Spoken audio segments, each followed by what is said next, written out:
Your freezer's not just an appliance, it's a pause button for the freshness of food. But when hunger hits, you need to press the play button, and fast. The solution? Cook from frozen. It's faster, juicier, and safer. Skeptical? I've got the proof. In today's video, I will show you exactly what works, why it works, and how to avoid an absolute disaster. Ready to see how much time you can save? Start the clocks. 3 frozen steaks, 3 methods, and 1 clear winner.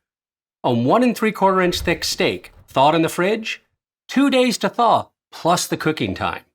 Tepid water, much faster thanks to water's superior heat transfer, but the steak still needs to be cooked. And cooking from frozen? It's the fastest because it combines thawing and cooking in one step. And this was using sous vide, a convenient but relatively slow cooking method. Now you might be wondering about those fancy thawing gadgets, like this aluminum thawing plate. Spoiler, this is a total waste of your time and money. Water beats aluminum every time. It has nearly 5 times the heat capacity in every gram. And unlike this flat plate, it surrounds the food completely so that it can conduct its heat energy across the entire surface area. No unitasking gadget can beat the laws of physics. Now, I know what you're thinking. How did I get my combustion predicted thermometer into this steak-shaped ice cube to gather all this data? With my kitchen drill, of course. What? You don't have a kitchen drill? Savagery. For a frozen turkey like this, it's the perfect tool for boring a hole to the frozen core, so that we can find out how long it really takes to thaw this frozen bird. And if kitchen power tools aren't your thing, just wait until things are mostly thawed before trying to poke it with a thermometer. With something as large as this 16-pound turkey, it takes about a week to fully thaw in the fridge. Tepid water is, again, much faster, but it still takes over 12 hours, and it's also risky because the surface can spend too long at unsafe temperatures when the water gets above icy cold. And cooking your turkey from frozen? It might be blasphemy, but it's kind of miraculously great, and done in only 5 hours from freezer to oven to table. Wait, but why such extreme differences? It all comes down to ice. This cube hides a secret. It takes 80 times more energy to melt ice than to heat the same amount of water by even 1 degree Celsius. So for your steak-shaped ice cube, it takes 50% more energy to melt the frozen water than it does to heat that steak from just above freezing to a perfect medium rare. That's why thawing seems like it takes forever. Cooking from frozen is unquestionably faster, but speed isn't everything. And here's where it gets really interesting. Surprisingly, cooking from frozen retains significantly more juiciness. Let's do the math. Cooking from frozen resulted in 33.6% less juice loss compared to thawing in the fridge or in tepid water.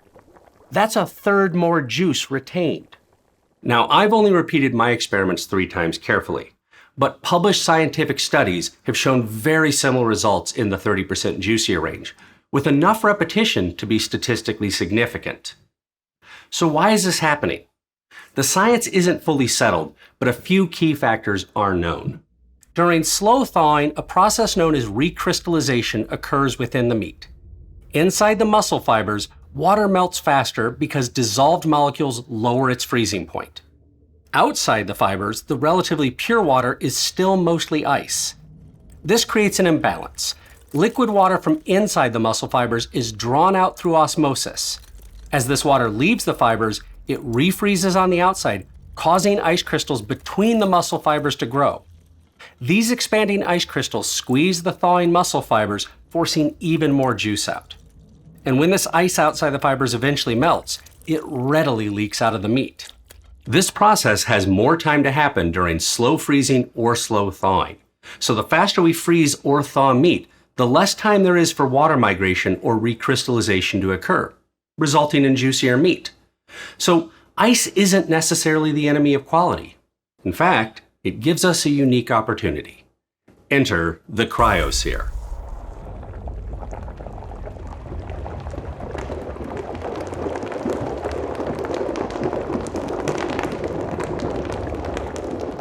Fun fact, Ice can't exceed 32 degrees Fahrenheit until it's melted, and it takes a lot of heat to melt.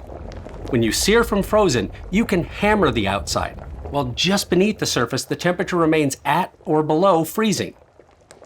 For the edge-to-edge perfection after cryo-searing, I'll use sous vide. Once the core is up to temperature, I'll pull the steak, blot it dry, and then refresh the crust in the deep frying oil for about 15 seconds. Look at that crust. Look at that meat. For me, that's a perfect steak. It's really good. Less dramatic than deep frying, but nearly as effective is shallow frying.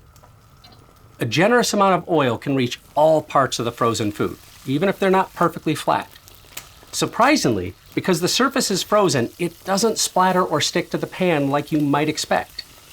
And if the food is thin enough, like this chicken cutlet, you can cook it all the way through while doing the searing. The frozen core helps keep this cutlet juicier by slowing down the cooking while the crust develops. It's sort of the perfect quick and delicious lean protein technique. For a tougher cut, like this frozen beef chuck roast, I'll also shallow fry it to brown the outside, but it is way too large to cook through this way. So after browning it, I'll remove the meat, drain off the oil, then sweat some onions before adding my secret seasonings and some stock. Then add the beef back, then seal it up and bring it up to pressure. The meat will thaw and reach braising temperatures far sooner than it will become flaky and tender. Typically about 90 minutes in a pressure cooker, but if you do this in a Dutch oven or a crock pot, expect 8 to 12 hours. I'll cool it down, check that the meat's flaky all the way through, and then add my veg. I'll give it about 10 more minutes of pressure cooking so that the potatoes and carrots are fork tender. Then add some diced celery and just cover it for a minute or two to let those soften a bit. Then plenty of fresh parsley to finish. There is no downside to using frozen meat to make an amazing pot roast like this. I love this dish so much. I'll put the full recipe in the description below. If you're looking for a quick and convenient meal out of your freezer, the air fryer is a good option for these frozen pork chops. I'll start with the air fryer at the highest possible temperature to thaw the surface and get some Maillard reaction going. Then, after about 15 minutes, I'll drop the temperature way down to about 175 degrees to let the meat cook through slowly so that it ends up evenly cooked, slightly pink, juicy, and delicious. But for just a bit more work, you can upgrade this technique with your broiler. I'll brush the top of these frozen pork chops with some mayo, season them with salt and pepper, and then broil them for about 15 minutes until the top of the chops are browned, before I drop the oven's temperature to 175 degrees and let them finish slowly cooking through to about 140 to 145 degrees, which is my preferred doneness. Paired with some warm applesauce and a quick and easy Brussels sprout slaw, this is the ultimate weeknight win. I'll put these recipes in the description below. Finding a fresh turkey in August is about as easy as ice fishing in Florida. But my resourceful butcher hooked me up with some deep frozen birds so I can show you how to handle your frozen butterball come Thanksgiving. Just use your oven. Nobody's gonna know. They're gonna know. How would they know? Start with the oven at 200 to 225 degrees Fahrenheit with the convection fan on. The bigger the bird, the slower you have to go, so the lower the temperature. This temperature is low enough to thaw the bird without overcooking the meat near the surface. And this temperature is also hot enough to keep the surface at safe temperatures. While it does, it also dries out the skin, which helps make it extra crispy later. After a few minutes in the oven, the surface will thaw and become wet. Salt it heavily to dry brine and season the meat as it finishes thawing and cooking. After a couple of hours, the turkey should have thawed. And now would be a good time to remove that frozen brick of giblets from the cavity. Don't forget to do this. Then add your stuffing if you're into that kind of thing. But I'm going to skip that today and just brush this bird with my turkey skin elixir for that golden brown Norman Rockwell look. With this done, turn your oven up to about 300 degrees Fahrenheit to finish roasting it. Assuming you didn't use your kitchen drill earlier, this would also be a good time to insert a thermometer to track doneness. Now, I'm biased, but The wireless predictive thermometer that I make with my team at Combustion Inc. is the ideal tool for cooking the perfect turkey.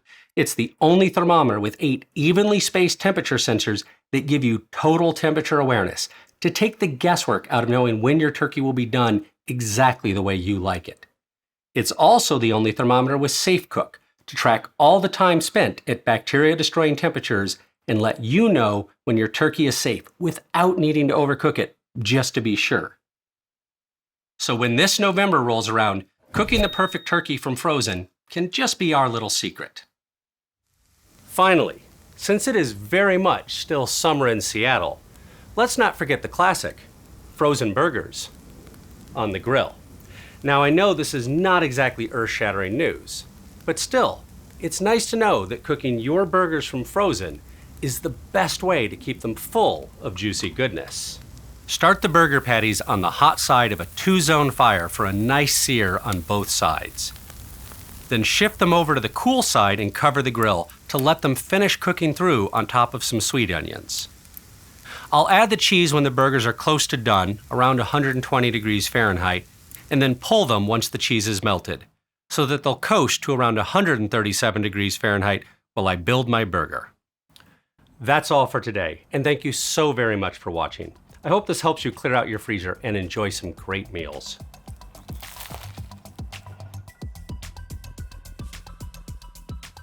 I don't give a what Gordon Ramsay says about cooking frozen burgers. This is delicious.